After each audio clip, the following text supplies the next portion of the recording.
Benvenuti al nuovo appuntamento con l'agenda di Sardinian Life, la rubrica con i consigli su come e dove passare il vostro tempo libero in Sardegna. Vediamo alcuni degli eventi più importanti che ci attendono il prossimo weekend.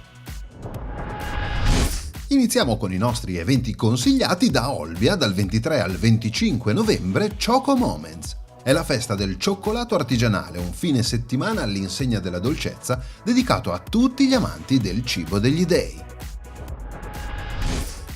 Tutte le info utili le troviamo sulla pagina Facebook Choco Moments Fabbrica del Cioccolato. Dal 23 al 25 novembre a Gonnos Fanadiga Sagra delle Olive. Degustazioni, convegni, balli e musica in una 3 giorni all'insegna delle olive e del loro prezioso olio.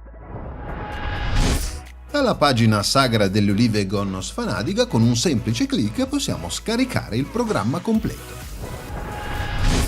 Sabato 24 e domenica 25 novembre a Quartu Sant'Elena Videoludica. È il più grande festival dedicato al gioco e al videogioco in Sardegna, con aree gaming per sfide senza esclusione di colpi e tanto divertimento. Tutte le informazioni sulla manifestazione le troviamo sulla pagina Facebook di Videoludica.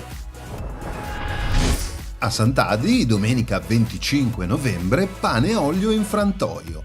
Nella cornice di Piazza Marconi si svolgerà la sagra dedicata all'olio e a tutti i prodotti tipici che caratterizzano questo territorio. Per maggiori informazioni basta visitare la pagina della Proloco di Sant'Adi. Domenica 25 novembre a Mandas, Sagra del Formaggio. Il centro storico del paese si animerà con stand, mostre, laboratori, musica e degustazioni della grande eccellenza sarda Sua Maestà il Formaggio. Tutte le informazioni e il programma le troviamo sulla pagina Sagra del Formaggio, dove è postato anche l'evento. Vi ricordo che tutti gli appuntamenti sono online sulla pagina Facebook di Sardinian Life. Se invece volete segnalare o promuovere il vostro evento in questa agenda, inviate una mail a info@sardinianlife.it.